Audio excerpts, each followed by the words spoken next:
Okay?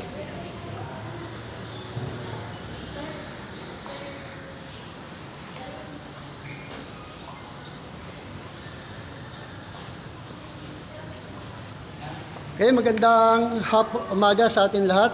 No, at nandito po tayo para po ay sa araw po ng ating pong tinatawag na baptism. No? Bakit kailangan po natin mabautismuhan? So, yun po ang ating pong pag-aralan sapagkat yung mga dati na bautismuhan na, pwede pa ba natin bautismuhan? So, ito po ay hindi kayo binabautismuhan para muling maligtas, kundi babautismuhan po kayo para mapabilang kayo sa bagong pangalan ng simbahan po natin. Kasi yung bagong pangalan ng simbahan natin ay Disciple of Jesus Christ Mission Church, no? Ang dating pangalan ng simbahan natin ay Open Heaven.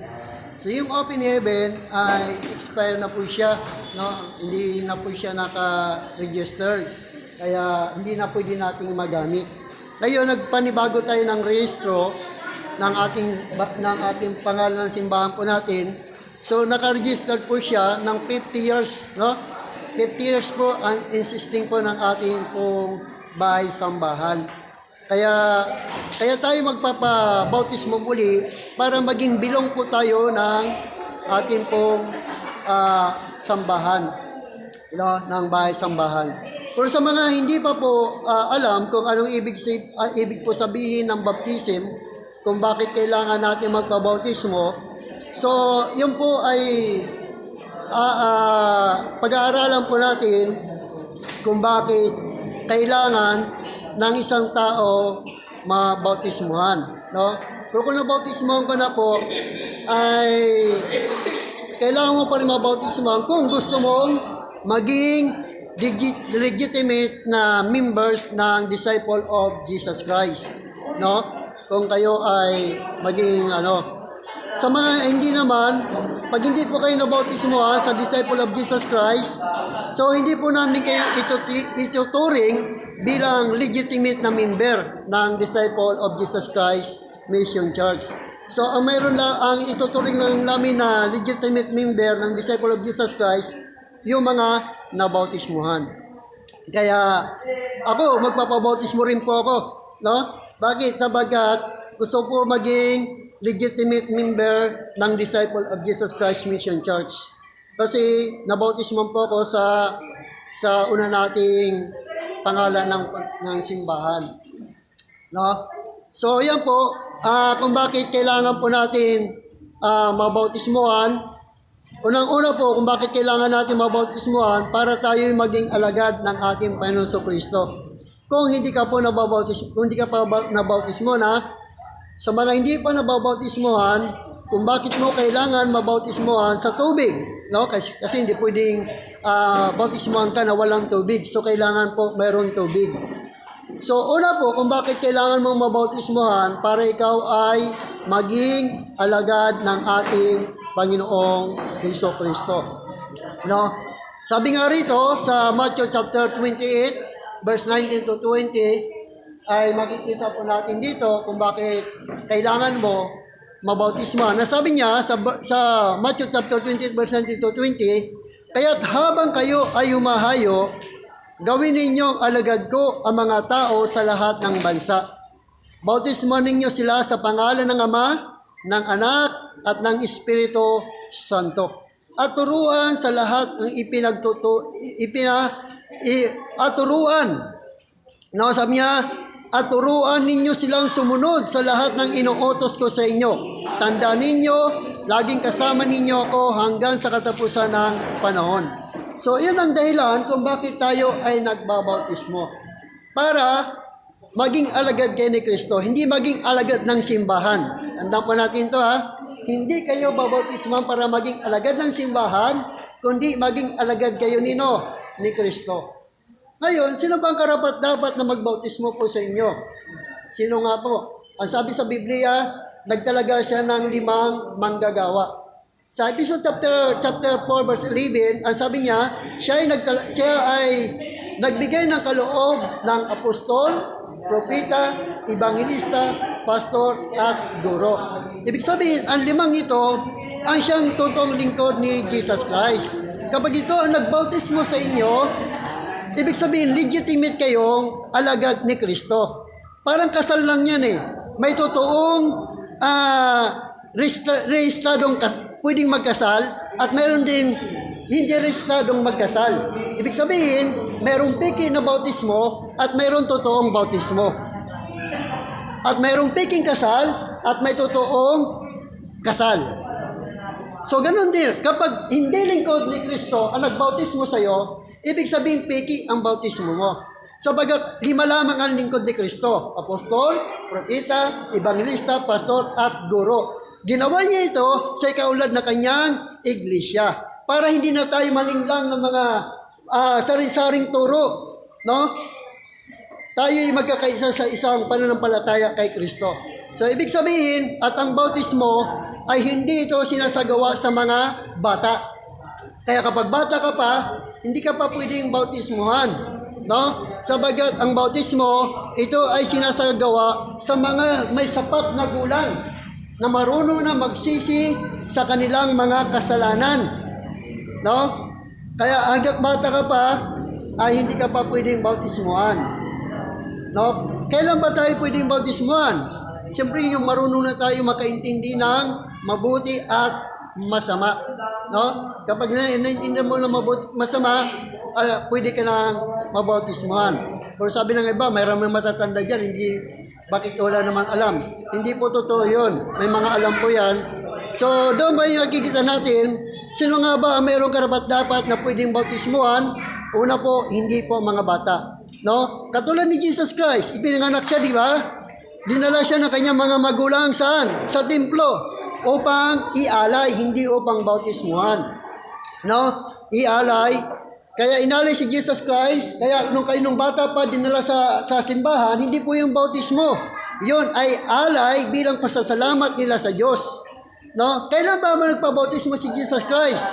Nagpabautismo si Jesus Christ ay matanda na. Ayon sa Matthew chapter 3 verse 11 hanggang 17. Ganito ang sinasabi ng banal na kasulatan.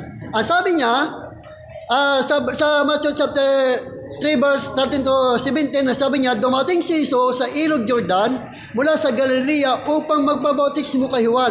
Ngunit tumutol si Juan at patuloy na sinabi, ako po ang dapat magpabautismo sa iyo.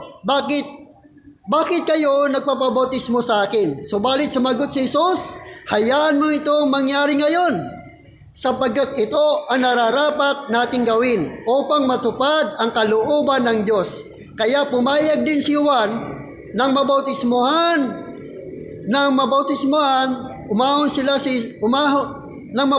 si Jesus, umahon sila sa tubig, biglang nabuksan ang langit at nakita ni Jesus ang Espiritu ng Diyos na bumaba na parang isang kalapati at dumapo sa kanya. At may nagsabi, ito ang minamahal kong anak na lubos kong kinalulugdan. So doon ay sinasabi na kung kanino ay sinasagawa ang bautismo, ito ay sinasagawa sa may sapat na gulang. Kaya kapag bata pa kayo, ay hindi pa kayo pwedeng bautismuhan. Magpatuloy lang kayo sa paglilingkod sa Panginoon. Ay paano kung hindi kami mabautismuhan? Ay paano kami? Ligtas ba kami? 100% ligtas po kayo. Sapagkat sinabi mismo ni Jesus Christ, maging katulad kayo ng mga bata.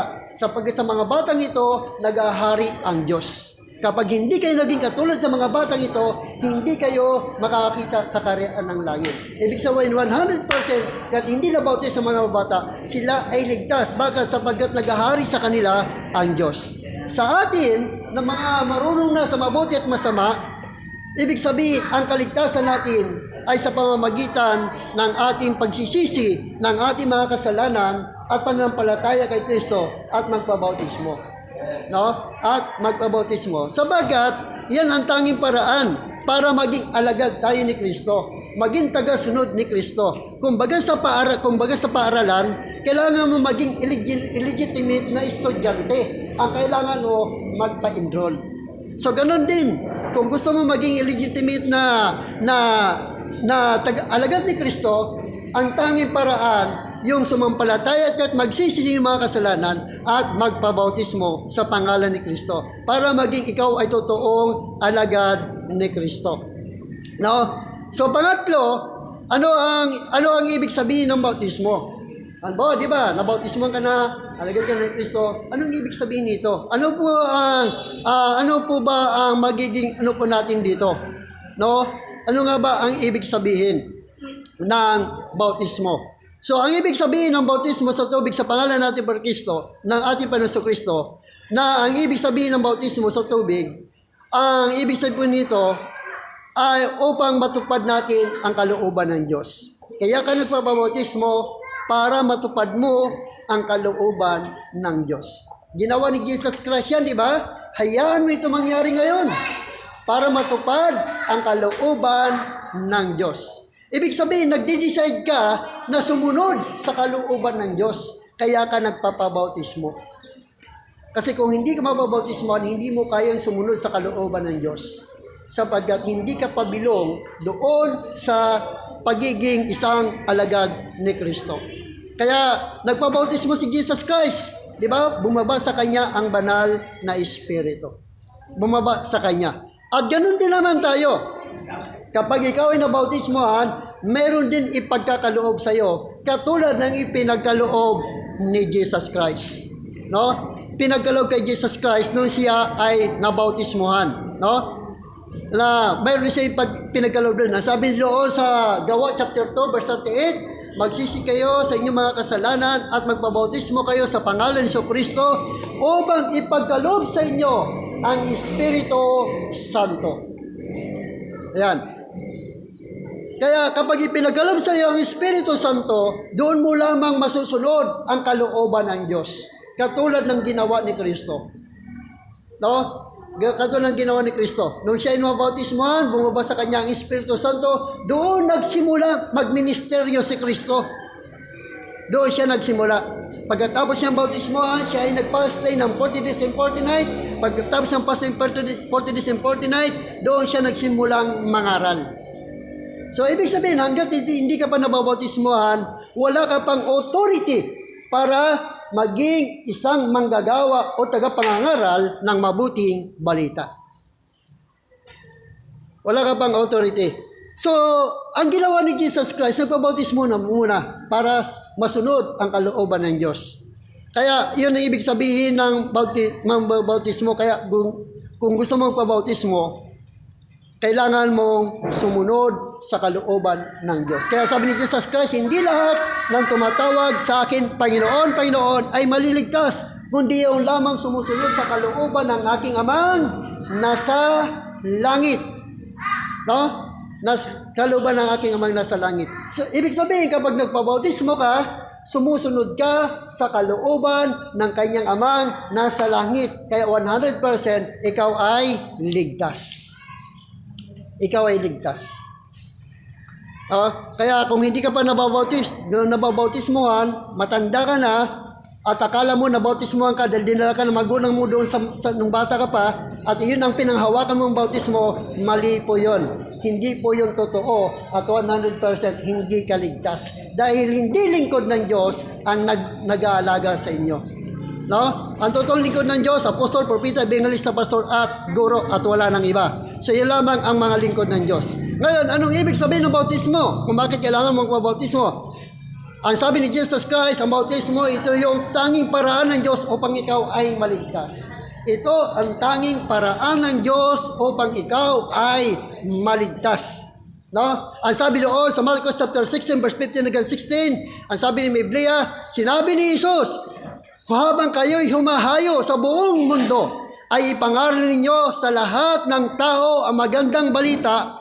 Ang sinumang sumampalataya at mabautismohan ay maliligtas, ngunit ang hindi sumampalataya ay parurusahan. So, ibig sabihin, kailangan mo muna sumampalataya. Kapag sumampalataya ka, kailangan mo mabautismohan para maging complete ang iyong kaligtasan. Amen? maging complete kasi hindi magiging kompleto ang inyong kaligtasan hanggat hindi po kayo nababautismuhan. Although na meron kayong pananampalataya, kung ayaw ng mababautismo, sabihin ko sa inyo, sinabi ni Jesus Christ, hindi lahat ng tumatawag sa akin, Panginoon, Panginoon, ay maliligtas, kundi yung lamang sumusunod sa kalooban ng aking amang nasa langit. Ibig sabihin, ang bautismo ay pagsunod mo sa kalooban ng kanyang amang nasa langit, kaya 100% ligtas ka. Amen! 100% ligtas ka. Dahil kailangan mong mabautisman dahil iyon ang tanging paraan ng Diyos upang ikaw ay maligtas. Ganito ang sinasabi sa 1 Peter chapter 3 verse 21 hanggang 22. Ganito ang sinasabi niya. Ang sabi ni Biblia, ang tubig ay larawan ng bautismong nagliligtas ngayon sa inyo. Ang bautismo ay hindi paglilinis ng dumi ng katawan, kundi isang pangako sa Diyos buhat sa isang malinis na budhi. Iniligtas kayo ng bautismo sa pamamagitan ng muling pagkabuhay ni Hesus Kristo. Kaya mayroon tubig dyan. Amen. Hello? Mayroon tubig dyan. Kaya ang tubig ay larawan ng bautismo nagliligtas sa inyo. Kaya nasa inyo po ang desire, nasa inyo po ang desisyon kung paano po kayo, kung gusto nyo pong makamit ang tinatawag na kaligtasan. No? At ang bautismo ay hindi ito pang matagalan. Ang bautismo ay sinasagawa ito kung may pananalig at panampalataya at pagsisisi. Sabi ng eunuko, may tubig dito. Hindi ba ako pwedeng bautismohan? Ang sabi ni Felipe, pwede. Kung sumasampalataya ka na si Kristo ay Panginoon. Ang sabi niya, oo, sumasampalataya ko. Kaya lumusong sila sa tubig at binautismohan ni Felipe ang eunuko. Ibig sabihin na bautismo ay hindi pa matagalan, kundi maging sa araw nito, hindi sayang ang pagdala mo sa araw nito, magpasalamat tayo sa mga nag-invite sa iyo, sapagkat malayanin sa iyo ang Diyos. Ginamit lang siya para makilala mo ang Diyos. Ginamit lang siya para magkaroon ka ng pananalig at panampalataya sa Diyos. No? Ibig sabihin, ang Diyos ay may paraan para ang tao ay maligtas sapagkat hindi niya nais na ang tao ay mapahamak, kundi meron siyang ginagamit para ang tao ay maligtas. Panglima, anong ibig sabihin ng bautismo? Sa ating pangalan ng ating Panginoon Kristo. Ang ibig sabihin ng bautismo, kaya ka babautismuhan para ipagkaloob sa iyo ang Espiritu Santo. Para ipagkaloob ito sa iyo. Kaya hanggat hindi ka pa nababautismuhan, wala pa sa iyo ang Espiritu Santo. Pero kapag nabautismuhan ka na, nasa iyo na ang Espiritu Santo. Pero bakit kailangan mo pa rin magpabautismo? Nabautismuhan na ako. Kapatid, nasa bagong pangalan po tayo ng simbahan. Ibig sabihin, ordinance po ng simbahan na kayo ay bautismuhan as a member, legitimate member ng sambahan na gusto mong magpasakop. Gusto mong maalagaan ka spiritually. Sapagat mayroong mga pastor, si Kristo na tagapangangalaga sa inyo. At ang ating totoong pastor ay si Kristo. Sino kami? Kami mga lingkod lamang ni Kristo. Amen! Lingkod lamang kami ni Kristo. Hindi po kami ang tagapagligtas nyo. Ang tagapagligtas nating lahat ay walang iba kundi si Kristo. Kami ay manggagawa lamang ng ating Panginoon Kristo. So doon, nasabi niya kung bakit ang kaligtasan na nagsabihin para ipagkaloob sa iyo ang Espiritu Santo. Sabi niya sa Gawa chapter 2 verse 38, sumagot si Pedro, pagsisihan ninyo talikdan ang inyong mga kasalanan at magpabautismo kayo sa pangalan ni Kristo upang kayo'y patawarin at ipagkaloob sa inyo ang Espiritu Santo. Ipagkaloob sa inyo. Kapag nasa iyo na ang Espiritu Santo, ito yung tatak ng pagkahirang sa iyo ng Diyos. Tatak ito. Ibig sabihin, tatatakan ka niya. Ikaw lang ang may tatak nito, walang iba. Ikaw lang, no? Ang sabi doon sa Ephesians chapter 1 verse 13 to 14, kayo man ay naging bayan ng Diyos matapos ninyong marinig ang salita ng katotohanan, ang magandang balita na nagdudulot ng kaligtasan, sumampalataya kayo kay Kristo. Kayo'y kaya ipinagkaloob sa inyo ang Espiritu Santo na ipinangako ng Diyos bilang tatak ng pagkahirang sa inyo. Ang Espiritu ang katibayan na makakamtan natin ang mga pangako ng Diyos para sa atin hanggang sa makamtan natin ang lubos na kaligtasan. So doon ay pinakikita, tatak ito.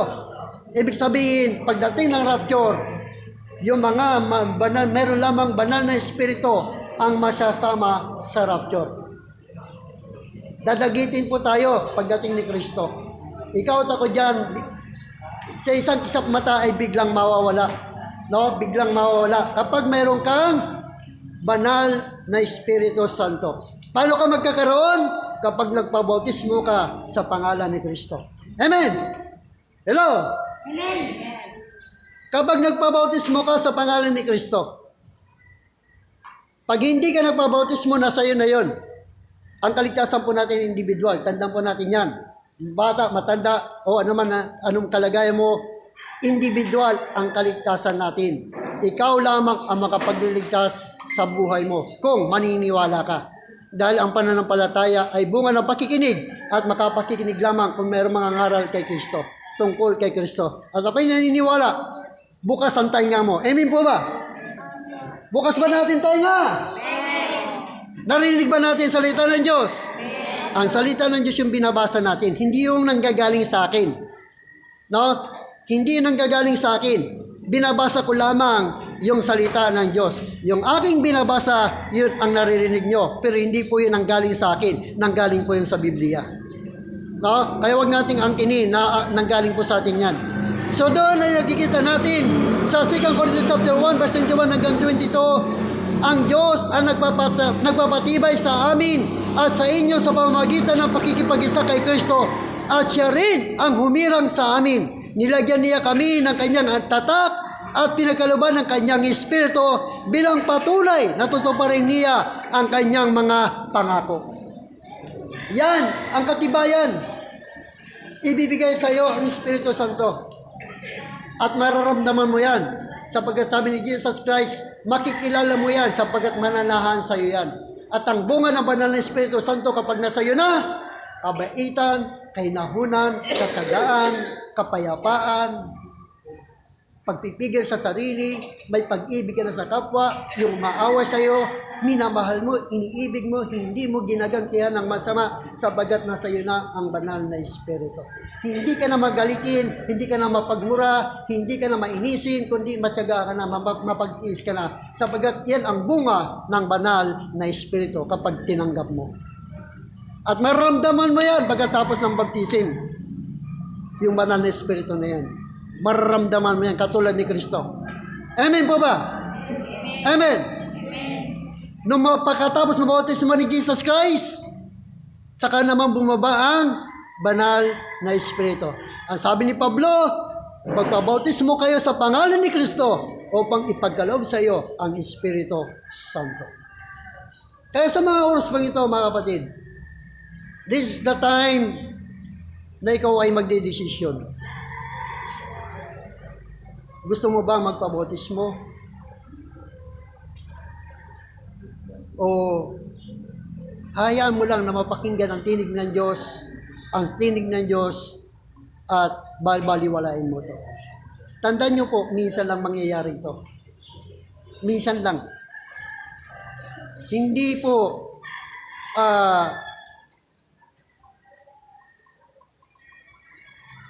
hadlang o hindi po aksidente na narito ka. Dahil may purpose at may layunin sa iyo ang Diyos. May purpose at may layunin sa iyo ang Diyos. Nais niyang makasama kanya sa kanyang muling pagparito. Si Kristo ay namatay at muling nabuhay at siya'y umakyat sa langit at siya'y nangako, siya'y babalik at isasama kayo sa aking kinaroonan. At mangyayari lang yan kung susunod ka sa kalooban ng kanyang amang nasa langit. Kapatid, sa oras ko tayo po natin tumayo. Sana maintindihan po natin at manawaan po natin kung bakit kailangan natin sumampalataya at magsisi. Tayo po lahat tayo tumayo, kapatid. Sige po, tayo po lahat tumayo. Ayan. Ang pagtayo po natin, ito ay paggalang natin sa Diyos. Tayo ay nasa harapan ng Panginoon, ikaw at ako ay nasa harapan ng Diyos. Hallelujah.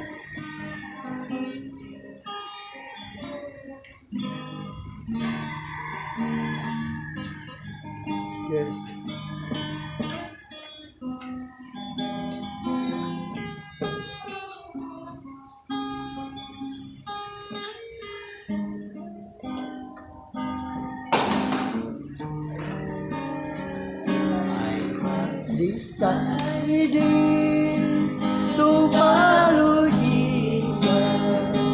I have decided To follow Jesus.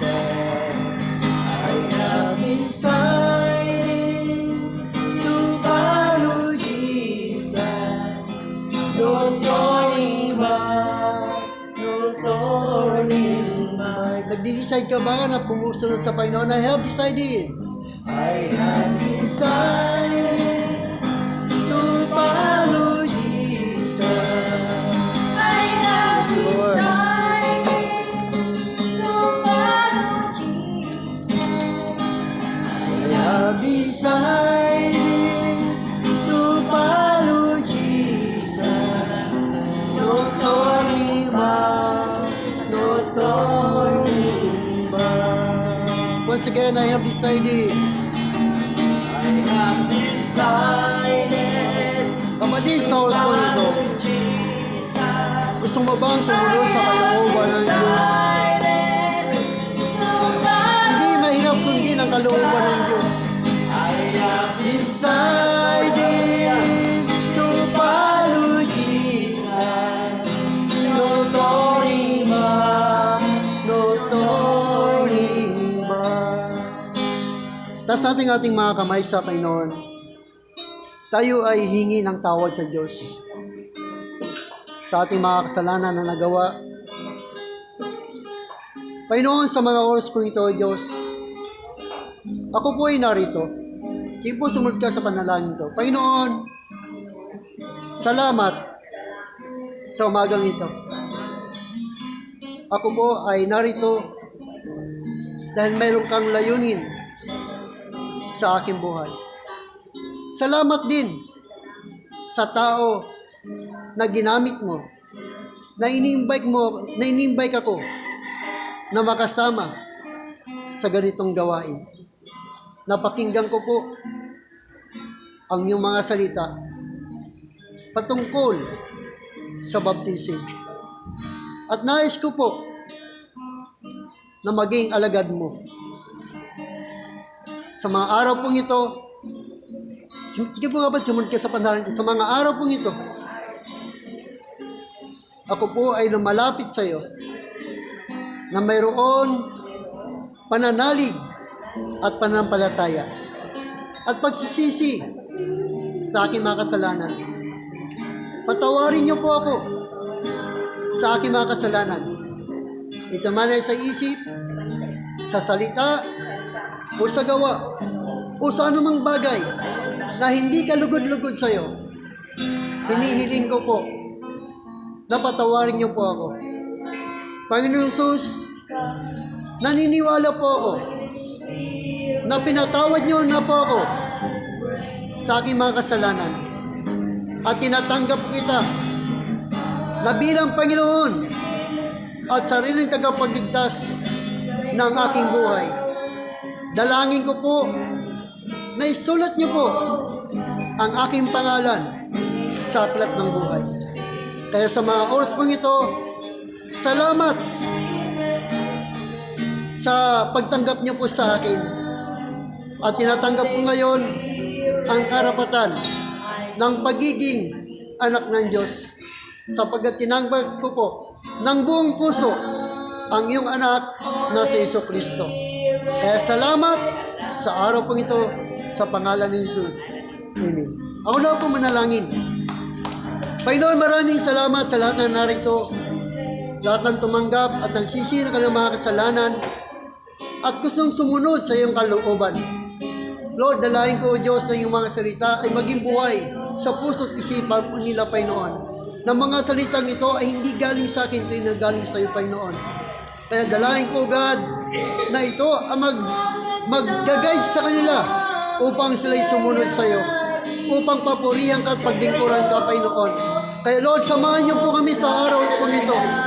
Ipagkaloob niyo po sa amin ang iyong kapangyarihan, magpalaya sa may sakit at karamdaman, magpagaling sa may sakit at karamdaman, ito may cancer o leukemia, anuman karamdaman sa kanang katawang lupa, at kapangyarihan magpalayas ng masamang espiritu, Panginoon. at kapangyarihan upang kami ay patuloy na maging malaya at makalapit sa iyo, Lord. Kaya salamat sa araw po ito, God. Sa mga araw po ito, Diyos, samahan niyo po kami sa aming gagawin bilang baptism sa pagbabautismo sa kanila. Tunay ang makasama ng Diyos ay tunay. Kung ika'y lalapitan kanya, ang makasama ng Diyos ay tunay. Mayroon magandang mangyayari sa iyo. Mayroon magandang mangyayari sa iyo kung lalapit ka kay Jesus. Mayroon magandang mangyayari sa'yo kung lalapit ka kay Jesus. Okay tayo manalangin. Panginoon, maraming salamat sa oras mo ito, Diyos. Kami po ay humingi sa iyo ng gabay, patnubay ng aming gagawing Panginoon. I-guide niyo po kami, O Diyos, at samahan niyo po kami na ang lahat na magpapabautismo, Panginoon, ay sila ay tunay na mga alagad mo, God. Kaya Lord, sa mga oras mo ito, Diyos, ay hindi po namin tatapusin ang gawain ito, God, kundi kami ay magpapatuloy hanggang sa kami ay magbabautismo. Kaya sa oras mo ito, Diyos, samahan niyo po kami sa araw po ito, God, sa pangalan ni Jesus. Amen. Okay, ganito yung gagawin natin. Wait lang po guys, makinig po muna tayo sa instruction. Wala po munang pupunta hanggat hindi tayo napapabautismohan ha. Ngayon po yung mga magpapalit ng damit, dito po ang CR ng babae, dito po ang CR ng lalaki. So, mas dito ba tayo magbabautismo? Tama po yun. Dito na lang, kasi yung mga bata.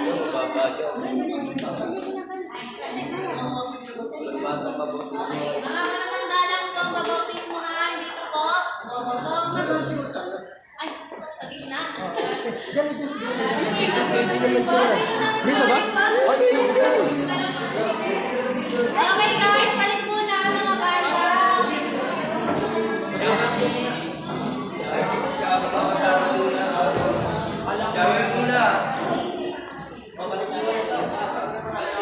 Shower ka muna.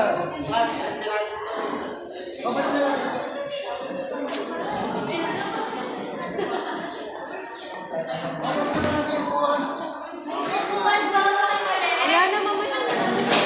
Ayan yung mga bag ko sa baba lang ha, dahil yung pagkain sa lamesa. Yung mga bag sa baba, dahil yung pagkain ko sa lamesa.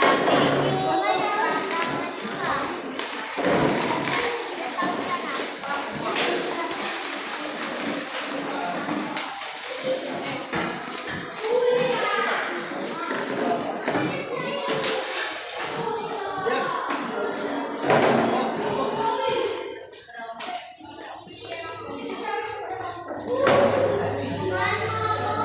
Yung candidate po baptisi, magpalit na po. Okay, wala po sa mga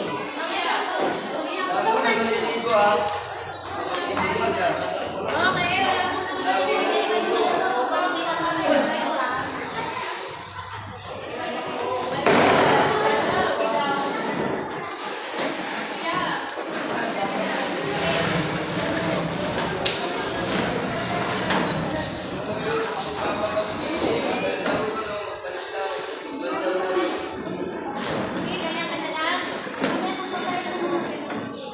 Siguro,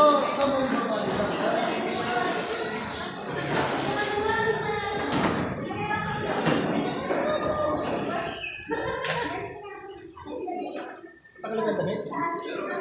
Hindi, magbibis ka muna.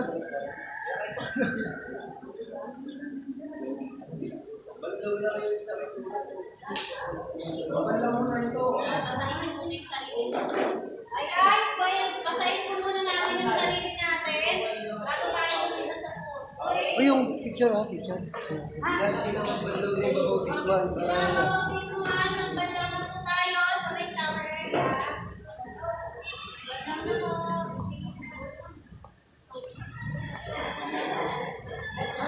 Tapos sa inyo. Magkano ka lang? Ano ba siya? Pagka-PC mo, papalit ka na. Mister, unahan mo na. Sige, ganyan ka na lang. Ako muna, mabautis mo. Kaya mo na. Agapin Kasi sa papapila mo sila, pero kami muna, kayo muna magbautis mo sa akin. Ha? Hindi mo tayo. Alam mo, pag pinanong mo sa akin, bakit yung babatis mo sa akin? Babatis mo ka namin dito, pero hindi mo bibig sa sarili mo. Babatis mo tayo ng iba.